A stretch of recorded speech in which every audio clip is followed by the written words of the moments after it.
दुरूद पाक एक बार पढ़े। अल्लाहुम्मा सल्ली अला सय्यिदिना व मौलाना मुहम्मदिन मादिनिल जूद वल करम व अला आलिहि व अस्हाबिहि व बारिक व सल्लिम व सल्लु अलैहि। अल्हम्दुलिल्लाह अल्हम्दुलिल्लाहि व कफ़ा बिल्लाहिल्लज़ी अरसल रसूलहु बिल हुदा व दीनिल हक़्क़ि अरसला। वस्सलातु वस्सलामु अला सय्यिदिल अंबियाइ वल मुरसलीन अम्मा बअद।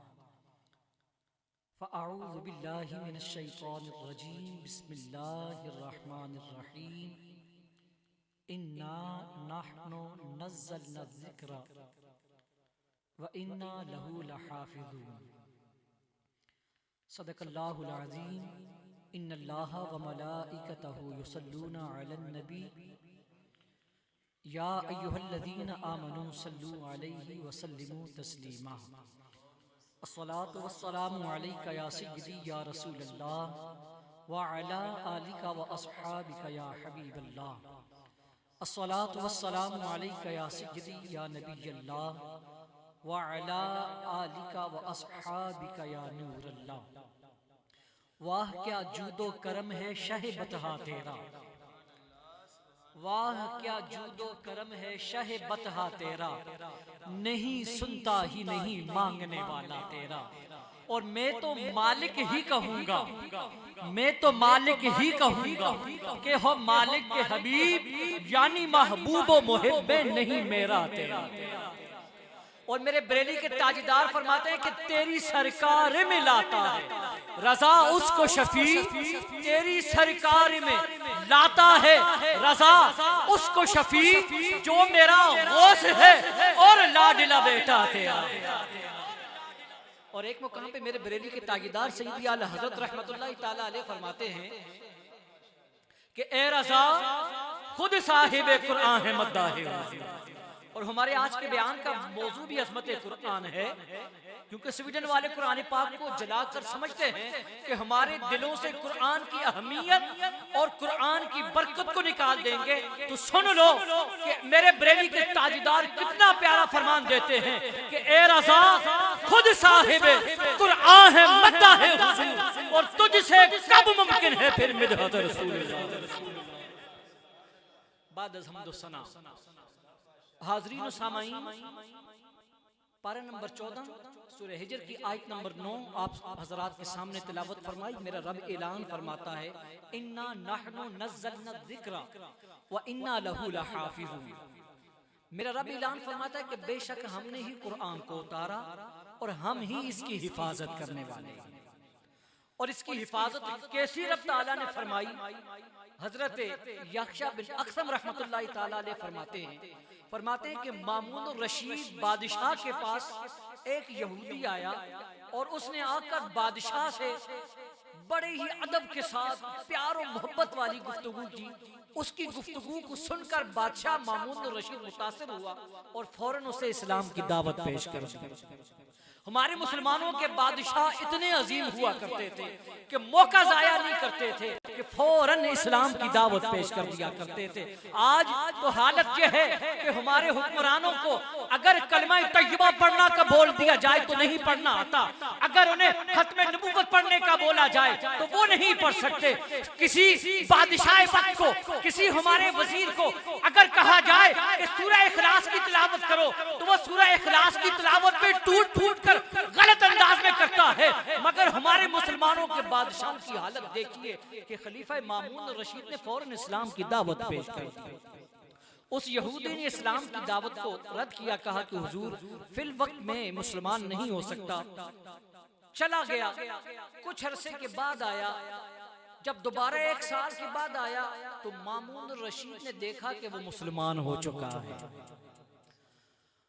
मामून रशीद को उसने एक ज़हीन खतीब एक सखीफा पेश किया फिक्र के हवाले से। तो मामून रशीद ने कहा कि तुम्हें क्या हुआ, तुम मुसलमान हो गए? कहा कि हाँ मैं मुसलमान हो गया। कहा तुम्हारे मुसलमान होने की वजह क्या बनी, किस वजह से तुम मुसलमान हुए? कहा कि आपकी महफिल से उठने के बाद मैंने तकाबले अदयान पढ़ना शुरू किया। मैंने इंजील के 3 नुस्खे लिए, उन 3 नुस्खों को लेकर मैंने उनमें रद्द बदल की, अपनी मर्जी की इबारात लिखी। लिखने के बाद मैं चर्च के अंदर चला गया, मैंने उसको पेश किया, लोगों ने उसे खरीद लिया। कहा फिर मैंने तौरात ली, तौरात के मैंने जमा किए, नुस्खे जमा किए, नुस्खे जमा करने के बाद मैंने उसके भी नुस्खे लिख डाले। वो नुस्खे लिखने के बाद जब मैं यहूदियों के पास गया तो उन्होंने भी वो नुस्खे खरीद लिए। फिर मैंने कुरान पाक के नुस्खों को जमा किया और उनमें रद्द बदल किया, अपने मुताबिक, अंदाजे के मुताबिक लिखता रहा। जब मुसलमानों की कुतुब खाने के अंदर लेके गया, उन्हें मैंने कहा कि ये मैंने सेल करने हैं, ऊपर नाम टाइटल कुरान पाक का दिया है। जब वो नुस्खे उस कुतुब खाने वाले ने चेक किए तो उन नुस्खों के अंदर तब्दीलियां थी, रद्द बदल था। तो उसने कहा कि हम इस नुस्खे को ना खरीद सकते हैं ना ही बेच सकते हैं। कहा कि मैं समझ गया कि जिनकी किताब के अंदर रद्दो बदल नहीं हो सकता, जो अपनी किताब के अंदर तब्दीली होने नहीं देते, तब्दीली पसंद नहीं करते, वही सारे दीनों के अंदर सबसे ज्यादा मोतबर और प्यारा दीन है, और वो दीन दीन इस्लाम है। इस वाक़े को देखकर मैं भी कलमा पढ़ के मुसलमान हो चुका हूं। मेरा रब फरमाता कि इन्ना नहनु नज़्ज़लना ज़िक्रा व इन्ना लहू लहाफ़िज़ून, कि बेशक हम ही कुरान को उतारने वाले और हम ही इसकी हिफाजत करने वाले हैं। और जिन्होंने अल्लाह के कुरान से मोहब्बत की, अल्लाह ने उन्हें मर्तबा और मुकाम भी अता फरमा दिए। मैं आपके सामने एक हस्ती का नाम पेश करने जा रहा हूँ कि जिन्हें कुरान हकीम से प्यार था, जिन्हें कुरान से इतना प्यार था कि अल्लाह ने उन्हें इतना बड़ा मुकाम अता किया कि जब वो अल्लाह के महबूब के रोज़ा पाक पे हाजिर हुए, रोज़ा पाक पे हाजिर होने के बाद जब उन्होंने सलाम पेश किया, अस्सलामु अलैका या इमामल अंबिया, अल्लाह के महबूब के रोज़े से आवाज आई, व अलैका सलाम या इमामल मुस्लिमीन, ए मुसलमानों के इमाम, तुझ पर भी सलामतियां हो। जिन्होंने कुरान से प्यार किया, अल्लाह ने उन्हें मुकाम अता फरमाया। आज दुनिया उस हस्ती को इमाम आजम अबू हनीफा के नाम से जानती और पहचानती है। मेरे इमाम की शान क्या है और कुरान से प्यार कितना है। आज हम कुरान नहीं पढ़ते, सालों साल हमें कुरान पढ़ने का मौका नहीं मिलता। कुरान हमारी अलमारियों के ऊपर गंदी हालत में मट्टी ऊपर लगी होती है, इस हालत में पड़े होते हैं, हमें पढ़ने का मौका नहीं मिलता। मेरे इमाम की शान देखिए और कुरान से प्यार देखिए कि मेरे इमाम आजम अबू हनीफा रज़ियल्लाहु ताला अन्हु रोजाना रात को 2 रकात नमाज नफल के अंदर पूरे कुरान हकीम की तिलावत फरमा दिया करते थे। मेरे इमाम आज़म अबू हनीफा रज़ियल्लाहु ताला अन्हु की आदत मुबारक थी कि माह रमजान के अंदर आप 63 बार कुरान हकीम का खत्म पाक किया करते। मेरे इमाम आज़म अबू हनीफा रज़ियल्लाहु ताला अन्हु की शान ये है कि आप जब काबतुल्लाह में दाखिल हुए, आपने एक कदम सीधी टांग पे खड़े होके पहले 15 पारे और दूसरी टांग पे खड़े होके दूसरे 15 पारे मुकम्मल फरमा दिए।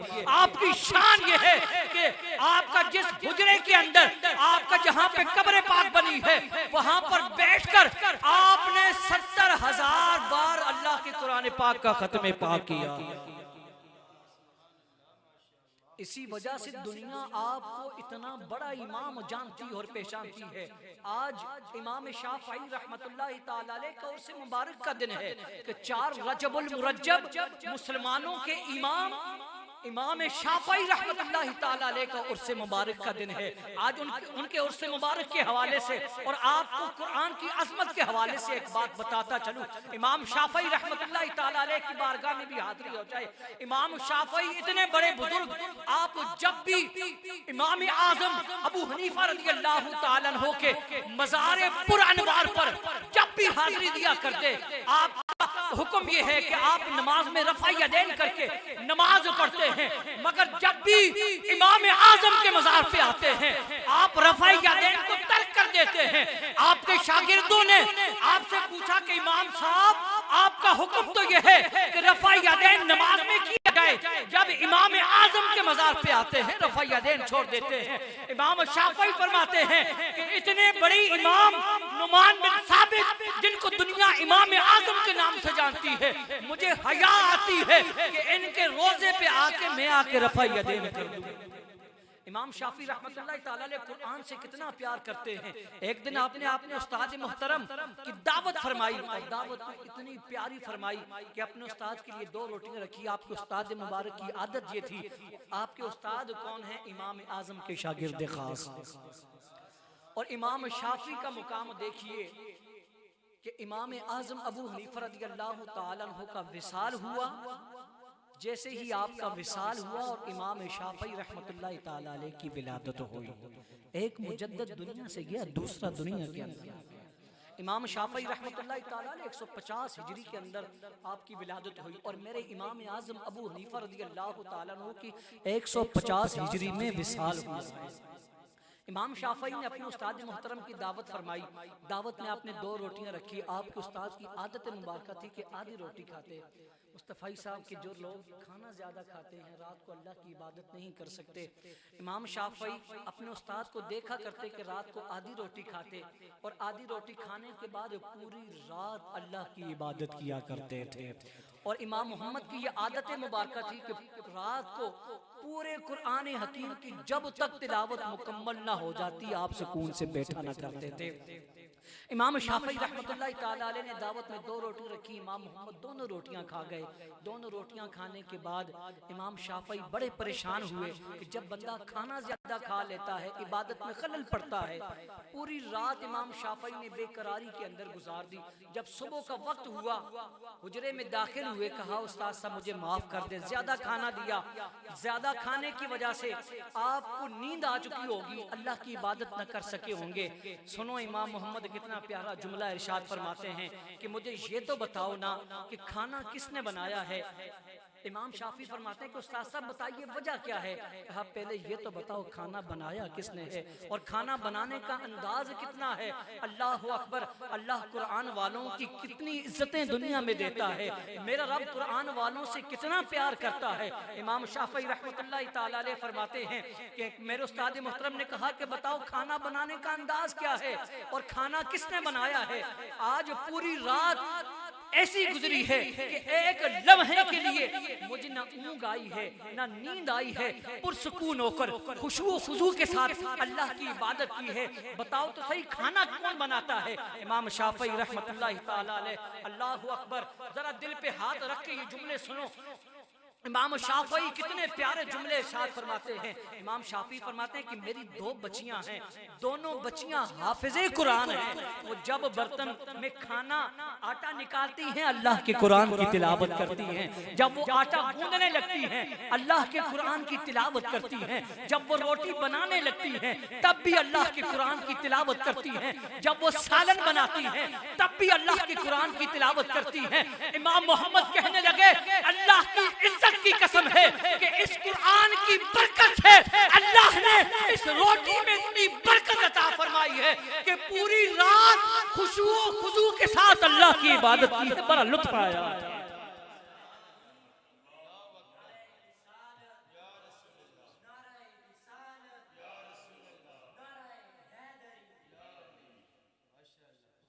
बड़ा लुत्फ आया है कि अल्लाह की इबादत करने का।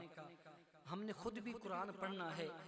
अगर ये चाहते हैं कि हम कुरान जला के बहुत बड़े हो गए, तो सुन लो कि हम भी इस कुरान की तालीम को आम करेंगे। हर जगह जगह हम दरसे कुरान भी देंगे, और जहाँ जहाँ दरसे कुरान होगा वहाँ बैठ के सुनेंगे, क्योंकि दरसे कुरान ये वो ताकत है, मकनतीस समझ लें, जो छोटे छोटे जर्रात जमा ना हो सके, उन जर्रात को जमा करने के लिए मकनतीस होता है। इसी तरह अल्लाह का कुरान भी मकनतीस है।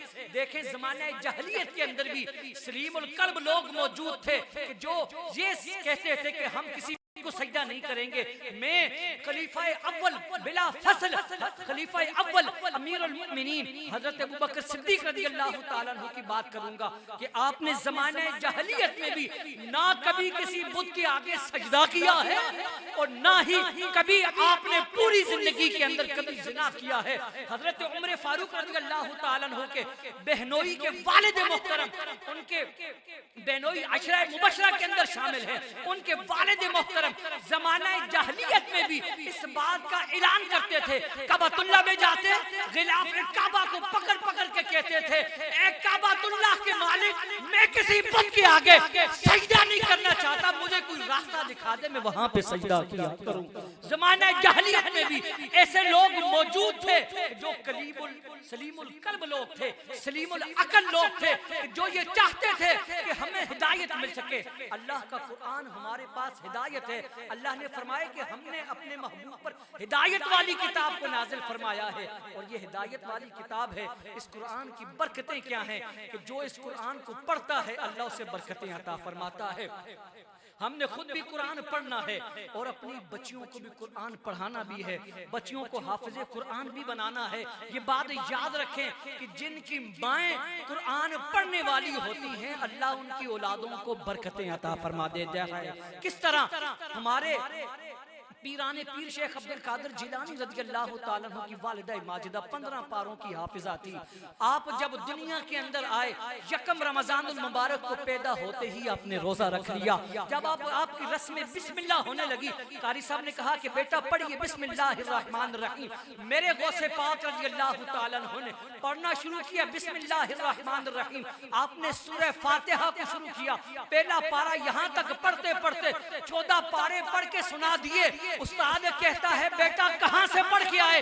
कहा कि कारी साहब ये कुरान में अपनी माँ की गोद से पढ़ के आ चुका हूं। मैं कुतुबुद्दीन मुख्तियार काकी की बात करता चलूं, जब आपकी रस्म बिस्मिल्लाह 6 साल की उम्र में होने लगी, कारी साहब ने रस्म बिस्मिल्लाह में बच्चे को बिस्मिल्लाह पढ़ाया। बिस्मिल्लाह पढ़ाने के बाद कहा बेटा पढ़िए। बच्चा पढ़ना शुरू हो गया, पढ़ते पढ़ते बच्चे ने 18 सिपारे पढ़ दिए। कारी साहब हैरान होकर कहता है कि बेटा ये पारे कहां से पढ़ के आए? वो बच्चा माँ की गोद की तरफ इशारा करता है कि कारी साहब मेरी माँ इन 18 पारों की हाफिजा है, अपनी माँ से ये 18 पारे सुन सुन के याद कर चुका हूँ। अल्लाह की इज्जत की कसम है कि जब ये कुरान माओं की गोदों में आ जाता है, जब ये माओं के सीने में आ जाता है, उनकी नस्लें भी आलिम और अल्लाह के वली बन जाती हैं। अल्लाह तबारक व तआला से दुआ करते हैं कि रब तआला हम सबकी इस मुख्तसर सी हाज़िरी को अपनी बारगाह के अंदर शर्फ़ कबूलियत अता फरमाए। जो कुछ सुना अमल करने की तौफीक अता फरमाए। रब तआला हमें कुरान से सच्ची वफा सच्चा प्यार अता फरमाए। ये अहद करें कि हमने खुद भी कुरान पढ़ना है। अगर आपके छोटे बहन भाई हैं उनको भी आपकी सहूलत के लिए अल्लाह के फजल करम से हमने आपके शहर के अंदर आपको रिहायशी मदारस भी दिए हैं। मदरसतुल मदीना लोकल टाउन के अंदर हमने आपको गैर रिहायशी बच्चों का मदरसे भी दिए हैं। 8 से 4 अपने बच्चों को लाएं, वो कुरान पढ़ें, वो हिफ्ज करें, वो नाजरा पढ़ें। हमने आपकी सहूलत के लिए आपकी बच्चियों के लिए माओ बहनों के लिए जामिअतुल मदीना दे दिया। चुंगी नंबर 11 पे आए, आप अपनी बच्चियों को पढ़ाएं। आपकी बच्चियों की भी हाफिजा भी बनेंगी, आलिमा भी बनेगी। जब ये बच्चियां हाफिजा और आलिमा बनकर मैदान में आएंगी तो ये हमारे बच्चों की अच्छे अंदाज में परवरिश कर सकेंगी। आओ हम आपको एक और चीज आपको दी है कि आपके बच्चों के लिए हमने जो स्कूल पढ़ाना चाहते हैं, आपके बच्चों के लिए फिजान इस्लामिक स्कूल का एहतमाम किया है। आप अपने बच्चों को लाएं। हमारे इस रबीउल अव्वल में बच्चों ने अल्लाह के फजल करम से छोटे छोटे बच्चे हैं, प्राइमरी के प्री प्राइमरी के हैं ना, छोटे छोटे बच्चे हमारे, उन्होंने 1.25 लाख बार दुरूद पाक रबीउल अव्वल शरीफ के अंदर पढ़ा उन बच्चों ने। ये बहुत बड़ी बात है कि 3 साल का बच्चा, 4 साल का बच्चा गाड़ी जिस वैन में आ रहा था उस वैन वाले को उसने गाना चलाया तो छोटा सा 3-4 साल का बच्चा कहता है कि अंकल हमारे टीचर ने हमें बताया कि गाना सुनने से गुनाह होता है, कल बरोज़े क़यामत उसकी कानों में शीशा डाला जाएगा, पिघला हुआ शीशा डाला जाएगा, गुनाह है। 3 साल का बच्चा गाड़ी वाले को कह रहा है कि अंकल गाना ना चलाएं, है अगर कोई ना दे तो ना चला दे। अल्लाह के फजल करम से ये सारा इनकलाब आप और आपके बच्चों में, आपकी बच्चियों में जो दे रही है वो दावत इस्लामी है। अल्लाह के फजल करम से आपके घरों को अमन का गहवारा बनाने के लिए दावत इस्लामी इस्लामी ने आपको मदनी चैनल दे दिया है। ये मदनी चैनल वो चैनल है कि जो आप अपनी बहनों के साथ भी बैठ के देख सकते हैं, अपनी वालिदा के साथ भी बैठ के देख सकते हैं, आप अपने घर वालों के साथ बैठ के देख सकते हैं, आपकी लेडीज आपके साथ बैठ के देख सकती है। क्यों? ना कोई उसमें गाना है, ना में उसमें औरत है, ना कोई उसमें म्यूजिक है, उसमें ना कोई एडवर्टाइज हम चलाते हैं। क्यों नहीं चलाते? ताकि कोई बेपर्दगी ना हो सके। हमने आपको मदनी चैनल घर बैठे देख दिया। हर हफ्ते को 8:30 बजे हमारे पीर मुर्शिद सैयदी अमीर सुन्नत दामत बरकातुहुल आलिया अपने माया नाज जो हम सवालात करते हैं, उन सवालात के जवाबात अता फरमाते हैं। जरूर मदनी चैनल देखा करें। रब ताला हम सबको